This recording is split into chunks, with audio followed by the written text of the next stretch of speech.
Imagine going to bed with a massive 40,000 vote lead, only to realize days later that you were somehow losing by 21,000 votes. I mean, that forces every single voter to stop and ask, like, what is actually happening inside those counting rooms? Right. Today, we are pulling you straight into a political reversal that just stunned Los Angeles. Here is the 90-second breakdown. Let's hear it. So, Republican challenger Spencer Pratt held a commanding 40,000 vote lead on election night. He was crushing it. Yeah, he seemed completely locked in for a November runoff against Mayor Karen Bass. But then the mail arrived. The famous late mail. Exactly.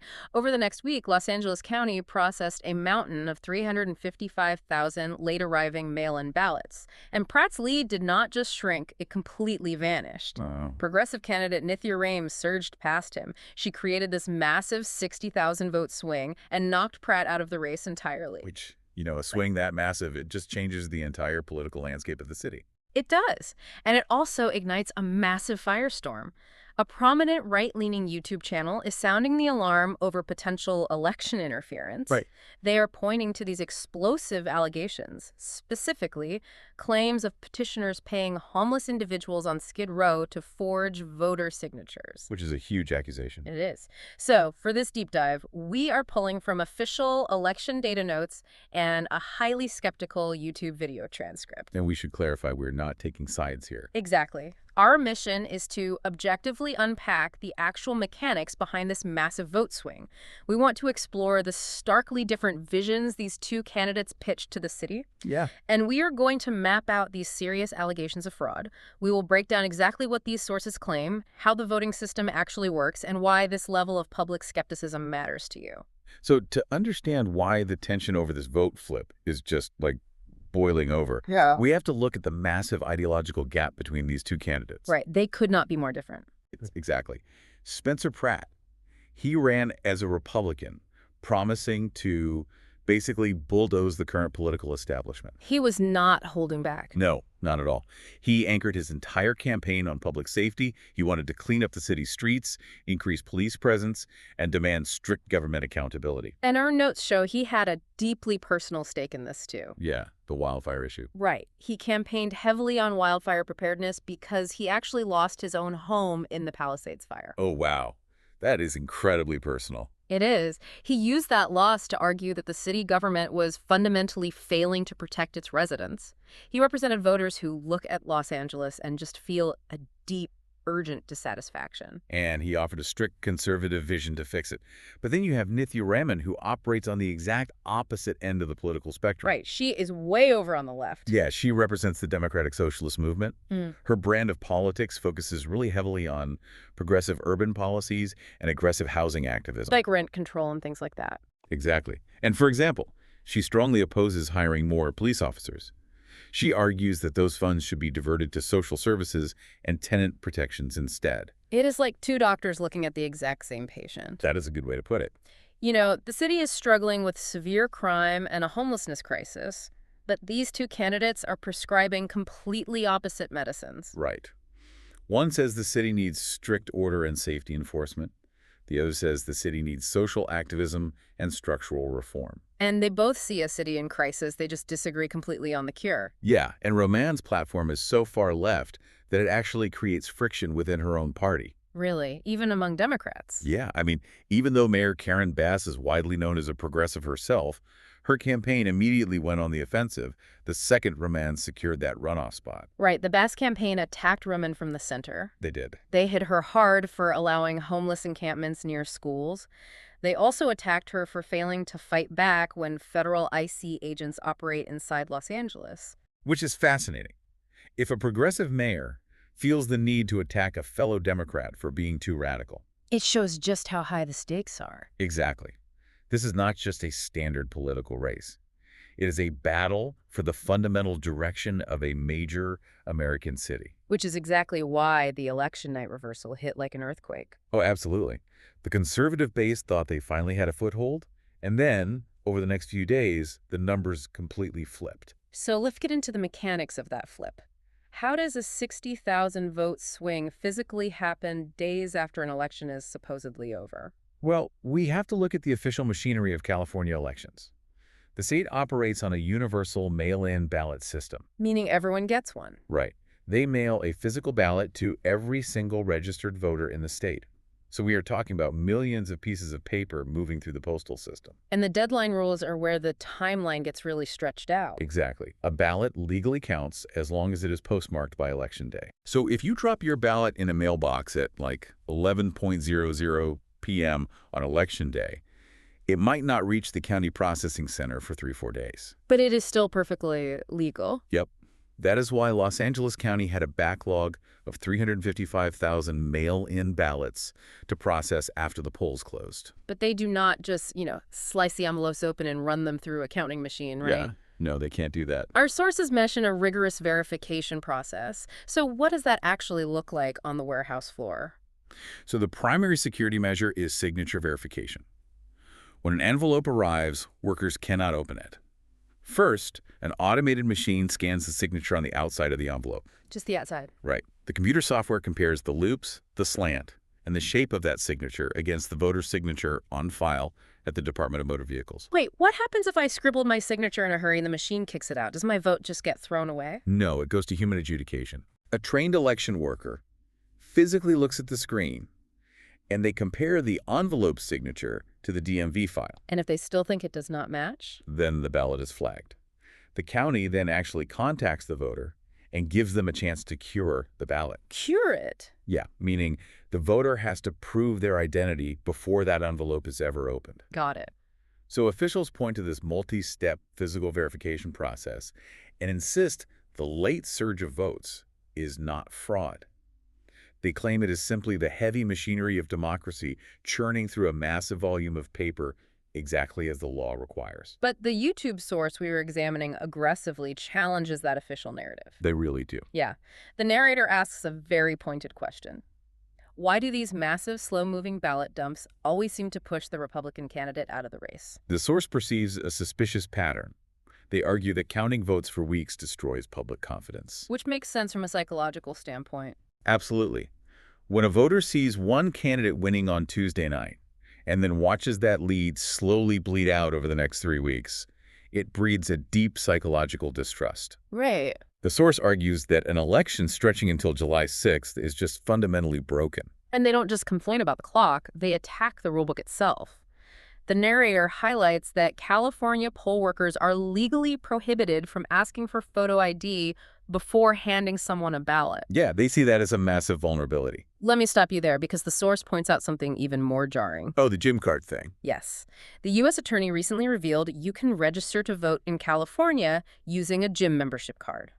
Specifically, a Gold's gym card. That is wild. If you are listening to this and checking your wallet, wondering how a plastic barcode fob from a gym equals a government voter ID, you are hitting the exact friction point driving this YouTube channel's outrage. That is like trying to open a high-security bank account using a library card. It completely shifts the definition of election security. I mean, the county election officials define security as matching a signature on an envelope to a signature in a digital file. Right, the DMV file. But the skeptical source asks a deeper question.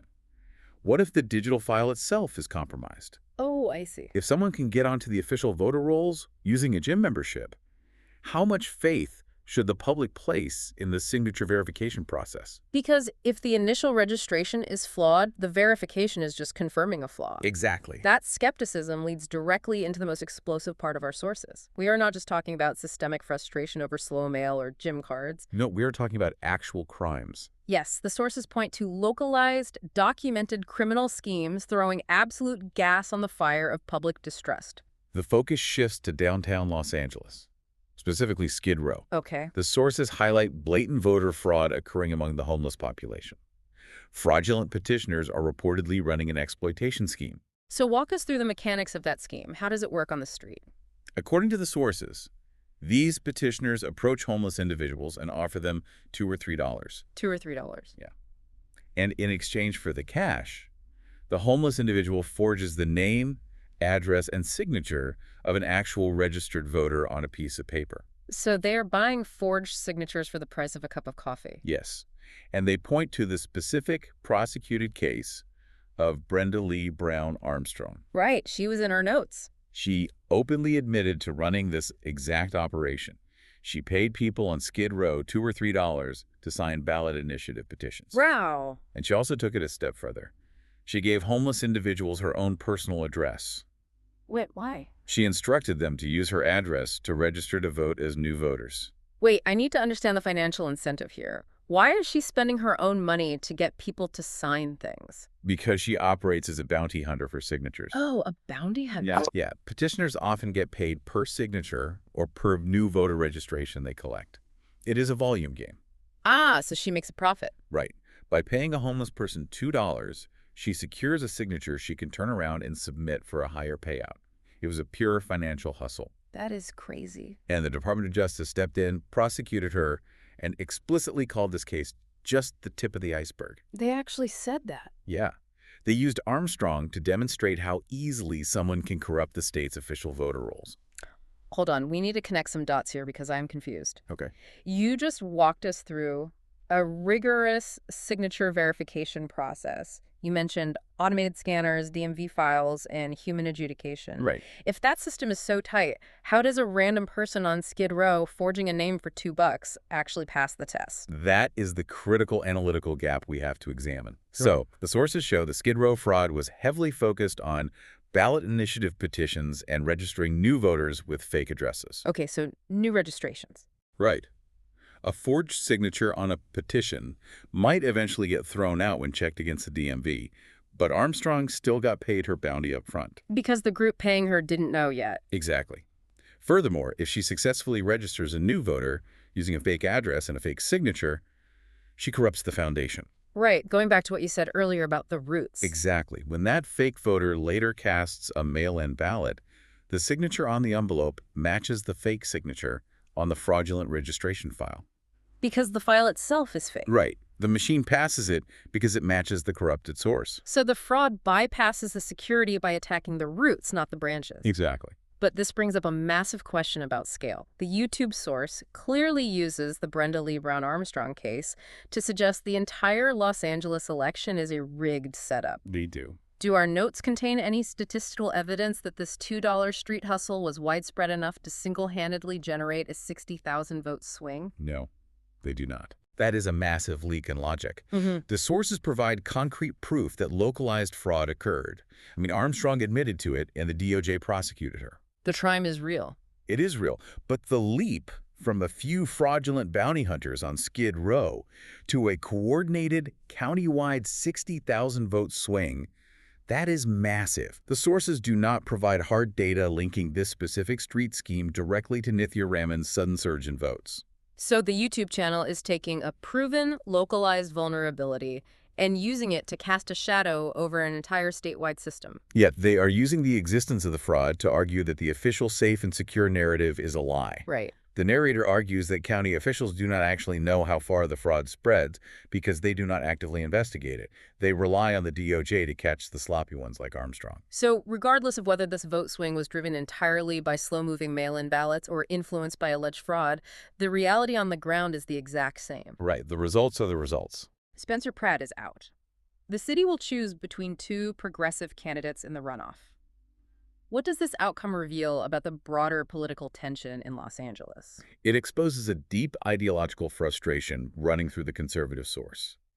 The YouTube narrator looks at Los Angeles and sees a city in absolute crisis. They explicitly call it a hot mess. And the source aggressively highlights severe drug addiction, a crippling housing shortage, violent crime, and an unlivable cost of living. They ask a very logical question from a conservative perspective. Which is? If the city is currently failing under progressive leadership, why would voters push the city even further to the left? Right.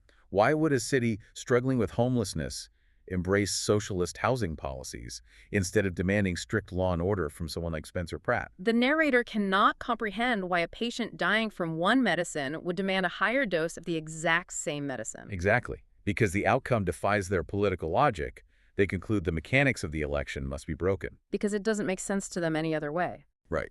They argue that rational voters would never naturally choose this path given the state of the city. Therefore, the extended ballot processing times, the gym card registrations, and the Skid Row signature buying, They must be artificially tilting the scales. They view the process itself as the enemy. Completely. If you live in a city facing these exact same urban challenges, this story asks you to look hard at the mechanics of your own local elections.